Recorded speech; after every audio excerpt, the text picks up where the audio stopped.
texto que lemos, Evangelho de Jesus Cristo, segundo escreveu João, capítulo 9. Nós vamos ler apenas o verso 10 e 11, para contextualizar os irmãos que chegaram depois. Capítulo 9, versos 10 e 11. Nos diz assim: diziam-lhe, pois, como se te abriram os olhos? E ele respondeu e disse: um homem chamado Jesus fez lodo e untou-me os olhos e disse-me: vai ao tanque de Siloé e lava-te. Então fui, lavei-me e vi. Amém. Queridos, o texto que nós temos nessa noite, uma narrativa de um dos milagres operados por Jesus e relatados por João. Diga-se de passagem, no Evangelho de Cristo segundo a visão de João, João relata apenas cerca de 7 milagres que Jesus realizou. O objetivo dele é outro, trazer uma abordagem a respeito dos ensinamentos práticos de Jesus, mas ele faz questão de pontuar 7 milagres. E no capítulo 9 nós temos a exposição de um desses milagres que Jesus realizou e fora relatado por João.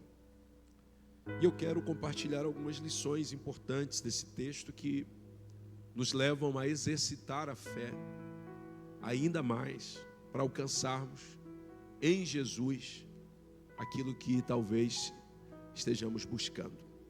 Primeira lição, no verso 1, o texto diz que Jesus está passando.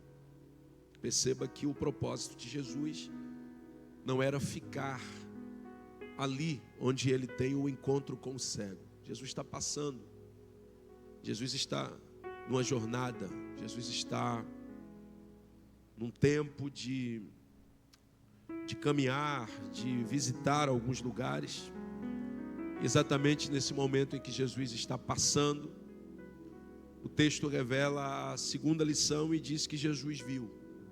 Observe que nós temos uma verdade explícita no verso 1 ainda, Beto, por favor, deixando claro que nada passa desapercebido por Jesus.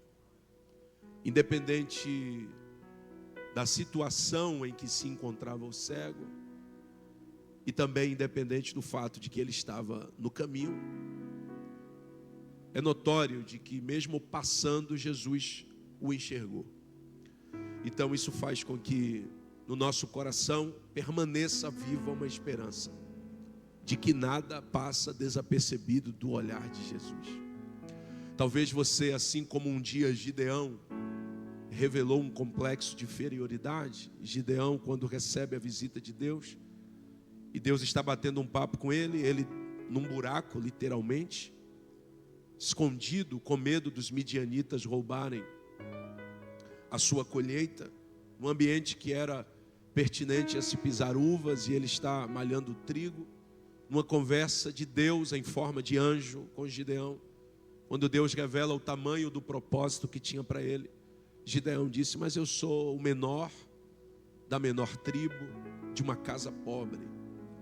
E aí o que nós conseguimos entender é que mesmo Gideão analisando e fazendo uma autoanálise e constatando que ele era o menor de uma tribo pequena e de uma casa pobre, ainda assim ele não passou desapercebido do olhar do Senhor. Se nós analisarmos a história de Davi, iremos chegar a uma conclusão similar. Davi é um filho que, inclusive no texto do primeiro livro de Samuel, capítulo 16, quando Samuel chega na casa do pai de Davi, o Jessé, com o propósito de ungir a Davi como rei, mas ainda sem saber que de fato era Davi, apenas tinha ciência que Deus havia escolhido um dos filhos de Jessé.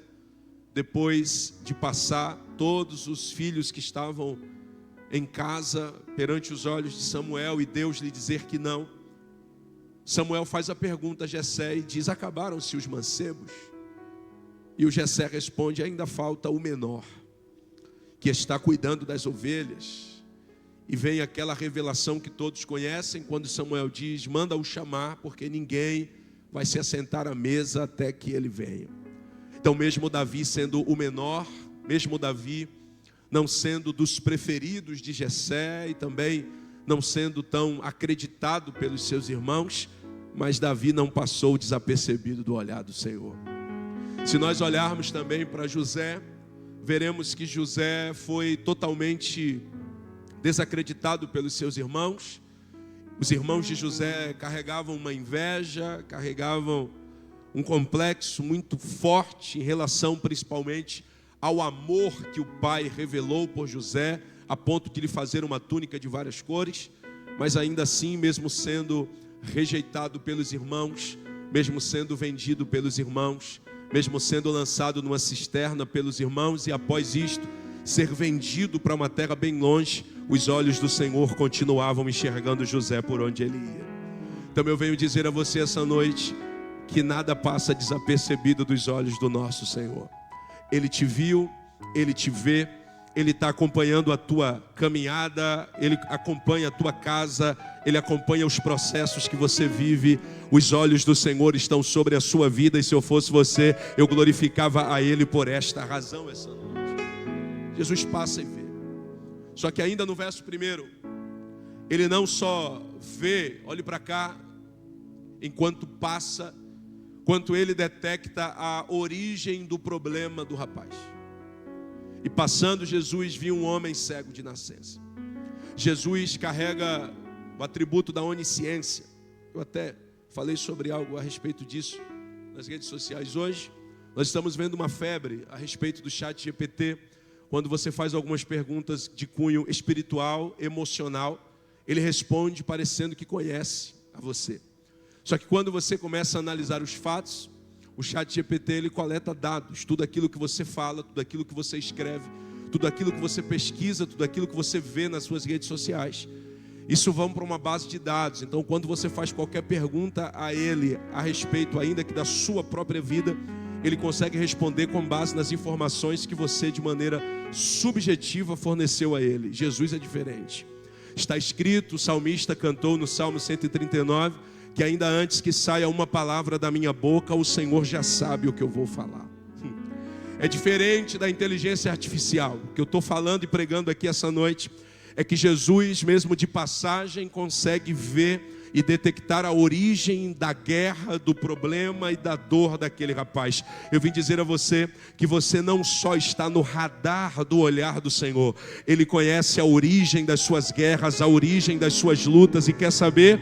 Ele passa pela fé aqui essa noite para falar a você por esta palavra. Eu não só vejo, mas hoje eu vou me manifestar em meio aos seus dilemas. Jesus está passando. Jesus vê, detecta a origem do problema. Só que, diferente da análise de Jesus e daquilo que Jesus está disposto e proposto a fazer, os discípulos, quando percebem que há um moço cego à beira do caminho, vão se aproximar de Jesus e fazer uma pergunta para ele. Vão se utilizar do termo rabi, apontando a ideia de que consideram Jesus como mestre, e vão fazer a seguinte pergunta: mestre, quem pecou?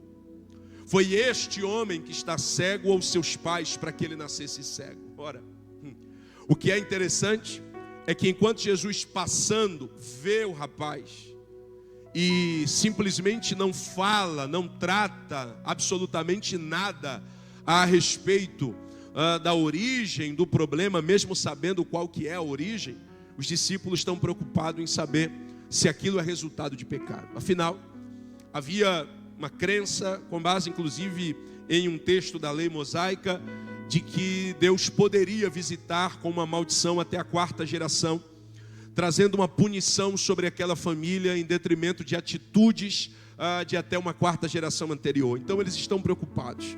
Esse rapaz nasceu cego porque ele pecou, ou ele nasceu cego porque os seus pais, e aqui o termo pais vai até avô, até bisavô e etc. Eles querem saber o porquê que aquele rapaz nasceu com esse problema, o porquê que aquele rapaz convive com aquele problema. E aí Jesus vai dar uma resposta que mexe com o meu coração e que me faz glorificar muito, porque ele vai nos ensinar algo poderoso. Jesus vai responder aos seus discípulos: olha, eu preciso revelar a vocês que nem ele pecou, até porque ele nasceu assim, então como criança não poderia ter cometido pecado, visto que estaria na dispensação da inocência, e muito menos os seus pais pecaram. Vocês precisam aprender que nem tudo é consequência de atitudes de pecado, seja de uma geração passada ou seja da geração presente, mas existem problemas, existem enfermidades, existem dificuldades, existem guerras que se estabelecem por uma razão. Qual razão, Senhor? Ele explica: para que se manifeste nele as obras de Deus. Rafael, por que o seu coração é mexido com isso? Porque Jesus está gritando com a gente aqui essa noite, falando que existem problemas que, verdade, são consequências das nossas decisões do passado. Existem guerras que nós vivemos hoje e existem dificuldades que nós enfrentamos hoje, que são consequências das decisões de alguém do passado e que acabaram recaindo sobre nós, sim, mas existem outras que não. Existem batalhas, guerras, problemas, crises, que elas só chegaram até nós por uma razão, porque nos céus Deus estabeleceu que essa guerra, que esse problema é na verdade uma forma que Ele tem para fazer com que as obras dele sejam realizadas na nossa vida. Rafael, então quer dizer que a porta que está fechada, pode ser que Deus permitiu ela fechada para glorificar o nome dele? Sim.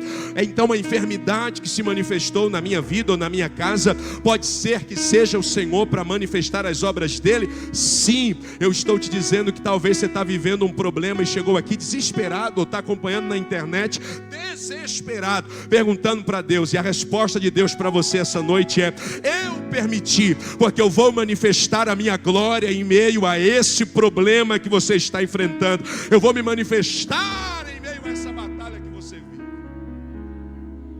O que Jesus está ensinando é: ele só nasceu assim porque o meu propósito é maior do que o problema que ele carrega.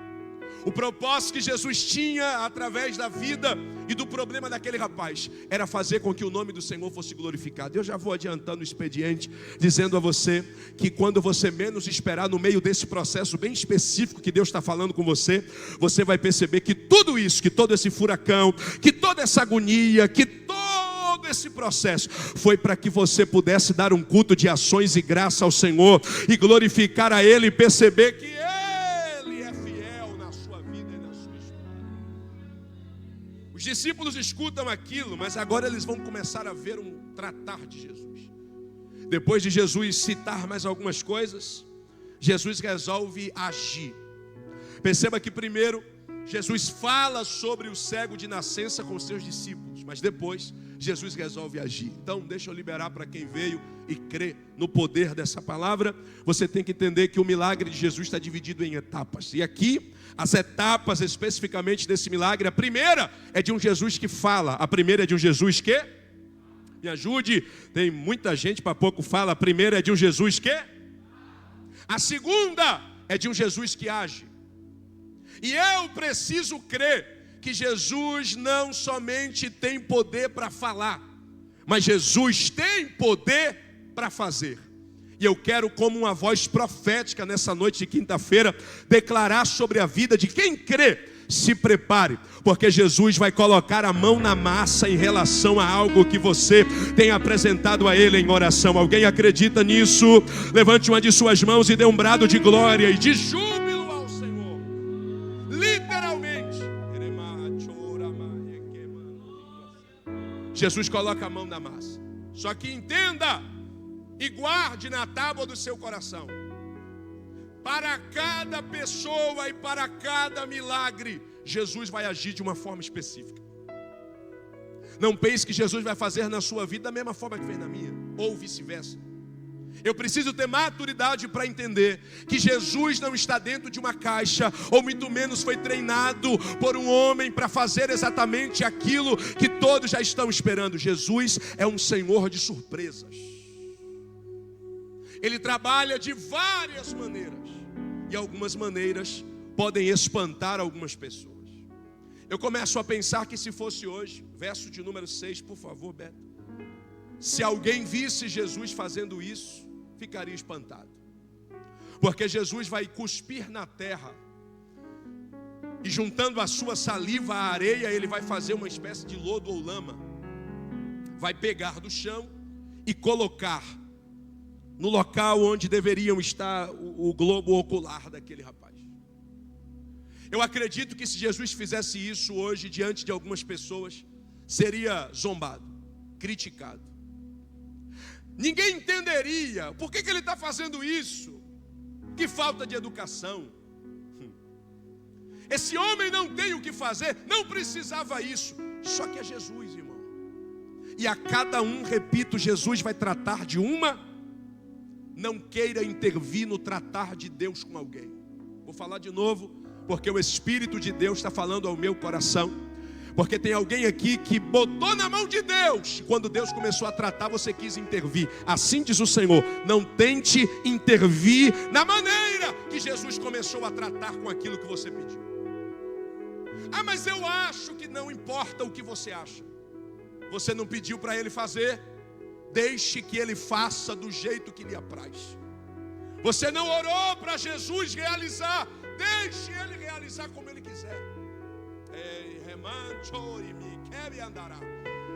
Jesus disse: eu vou fazer diferente.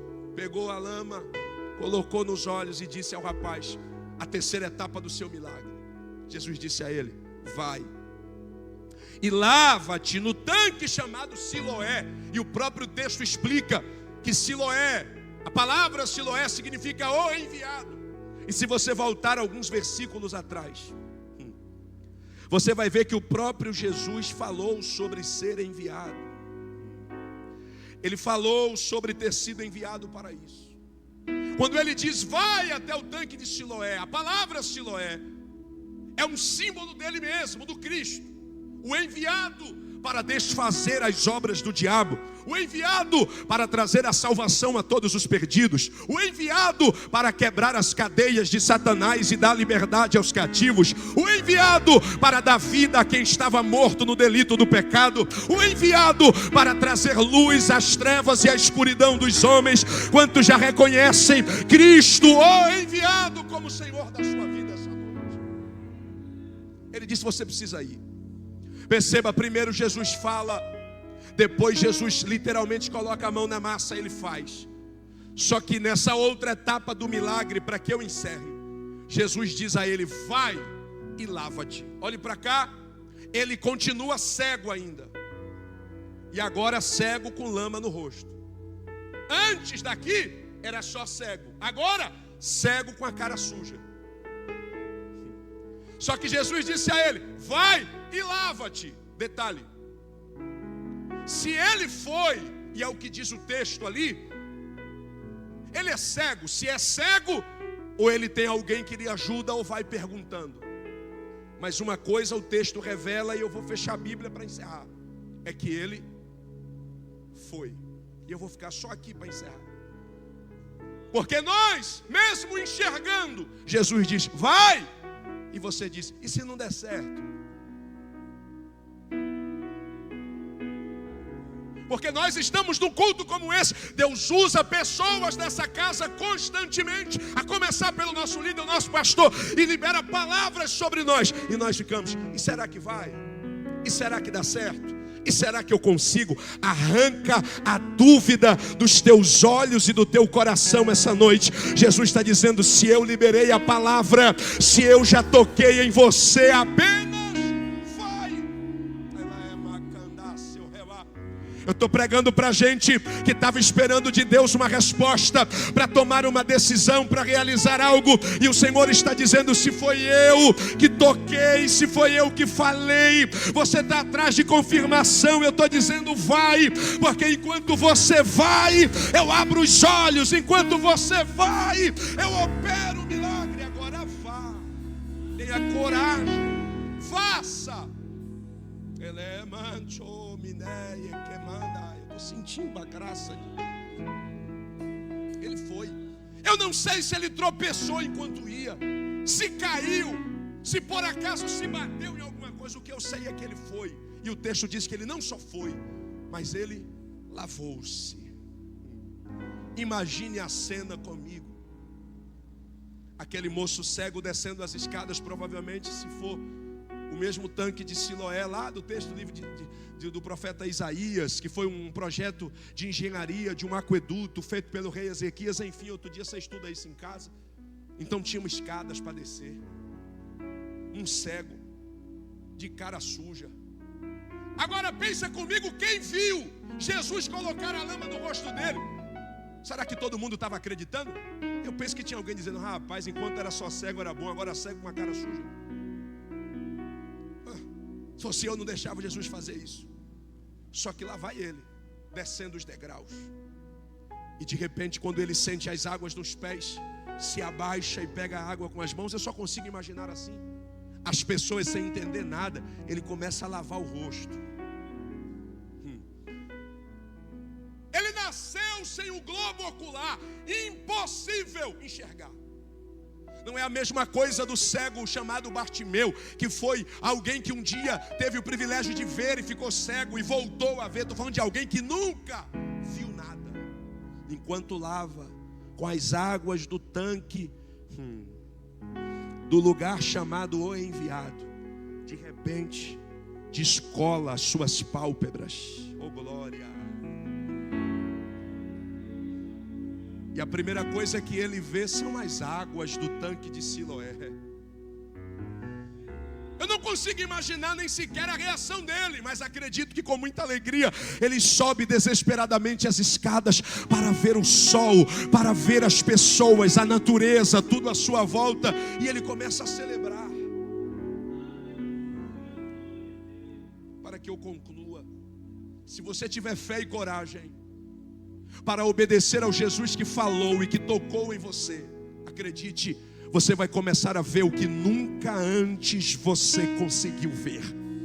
Eu quero liberar uma palavra profética aos que creem. Se prepare para enxergar o que outrora você não tinha capacidade. Jesus está abrindo olhos espirituais de pessoas aqui. Tem alguém que acredita nisso e pode adorar ao Deus da palavra.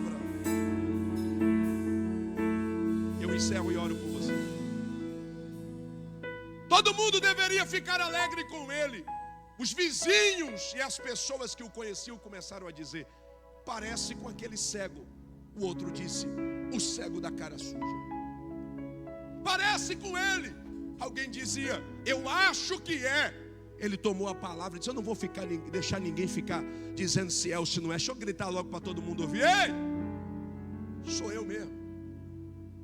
Já fui conhecido como cego e cego da cara suja. Mas agora, depois que eu conheci o enviado de Deus, e que ele falou comigo e me deu a direção, mesmo não conseguindo enxergar com os olhos aqui fora, eu achei o lugar que ele disse que eu deveria achar. E eu consigo ver.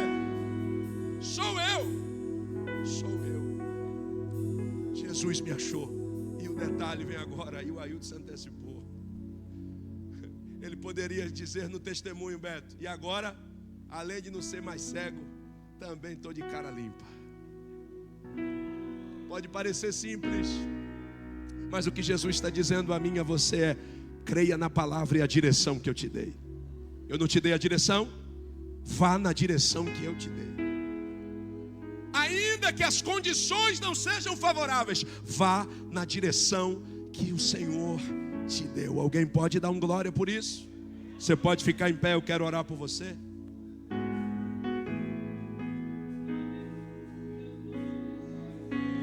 Procura alguém aí perto com um sorriso no rosto, diga assim: obedecer é melhor. Deus Pai que está nos céus, Senhor, a tua presença é real nessa casa. E nós estamos ouvindo o Senhor falar conosco desde o princípio e agora pela palavra. Senhor, nos dê a mesma ousadia e coragem que teve aquele cego. De mesmo as pessoas não acreditando, mesmo todos ao seu redor duvidando, E mesmo Jesus utilizando um método totalmente diferente, ele acreditou.